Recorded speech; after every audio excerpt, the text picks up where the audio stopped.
మిత్రులందరికీ నమస్కారం. నేను మీ శ్రీ గురు. ఈ వీడియోలో మనం ఒక హెల్త్ ఫ్యాక్ట్ తెలుసుకుందాం. అది పాల గురించి. ముఖ్యంగా చాలామంది పాలు తాగమని కొందరు చెప్తారు, పాలు తాగొద్దని కొందరు చెప్తారు, పాలు తాగితే కాల్షియం బాగుంటుందని చెప్తారు, పాలు తాగితే అరగవని చెప్తారు. సరే, ఎనీవే, ఏది ఏమైనా ఇందులో ఉన్న ఫ్యాక్ట్ ఏంటంటే, పాలు తాగడం పిల్లల్లో అది తల్లి పాలు తాగడం శ్రేష్టం. ఇక తరువాత ఈ సృష్టిలో కేవలం మనుషులు మాత్రమే ఇతర జంతువుల యొక్క పాలు తాగుతూ ఉంటారు. వేరే ఏ జంతువు కూడా ఇతర జంతువుల పాలు తాగదు. సరే, ఇది మనకి చాలా సంవత్సరాల నుంచి ఆవు పాలు తీసుకోవడం, లేకపోతే గేదె పాలు తీసుకోవడం, ప్రజెంట్ అయితే ప్యాకెట్ పాలు తీసుకోవడం సర్వసాధారణమైపోయింది. కానీ ఇందులో ఫ్యాక్ట్ ఏంటంటే, మీరెవరైనా గ్యాస్ట్రిక్ ప్రాబ్లంతో బాధపడుతున్నారా? కడుపు ఉబ్బరంతో టైట్గా ఫిట్ అయిపోయినట్టు బాధపడుతున్నారా?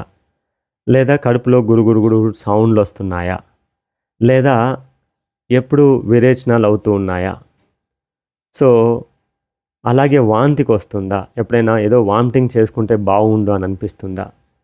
ఇలాంటి ఇష్యూస్ కనుక మీకున్నట్టయితే మీలో లాక్టేజ్ అనేటువంటి ఇంటాలరెన్స్ ఉండేటువంటి అవకాశం ఉంది.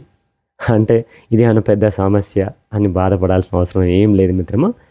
ఏమంటే, పాలల్లో చక్కెర ఉంటుంది, షుగర్ ఉంటుంది. ఆ పాలల్లో ఉండేటువంటి షుగర్ని లాక్టోజ్ అంటారు. పాలల్లో ఉండే గ్లూకోజ్ని ఏమంటారు? లాక్టోజ్ అంటారు.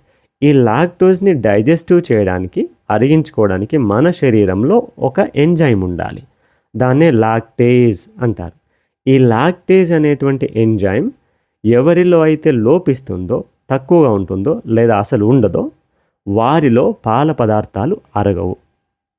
పాల పదార్థాలు అరగవు కాబట్టి వారికి లైఫ్ టైం గ్యాస్ట్రిక్ ఫ్రీ, కడుపు ఉబ్బరం ఫ్రీ, అలాగే మోషన్స్ ఫ్రీ. మోషన్స్ ఫ్రీ అవుతాయంటే తాగొచ్చు కదా అంటే అది కాదు, అలా కాదు. మాటికి మోషన్స్ అవుతూ ఉంటాయి, ఇబ్బంది పడుతూ ఉంటాయి, వామిటింగ్ వచ్చినట్టు వస్తుంది. వీటి ద్వారా మళ్ళీ భవిష్యత్తులో అనేక రకమైనటువంటి అనారోగ్య సమస్యలు వచ్చే అవకాశం ఉంటుంది. కాబట్టి మీలో ఎవరికైతే లాక్టేజ్ ఇంటాలరెన్స్ ఉందో అలాంటి వారు జాగ్రత్తగా పాల పదార్థాల జోలికి వెళ్ళకపోవడం మంచిదని నా అభిప్రాయం. Thank you friends. నమస్తే.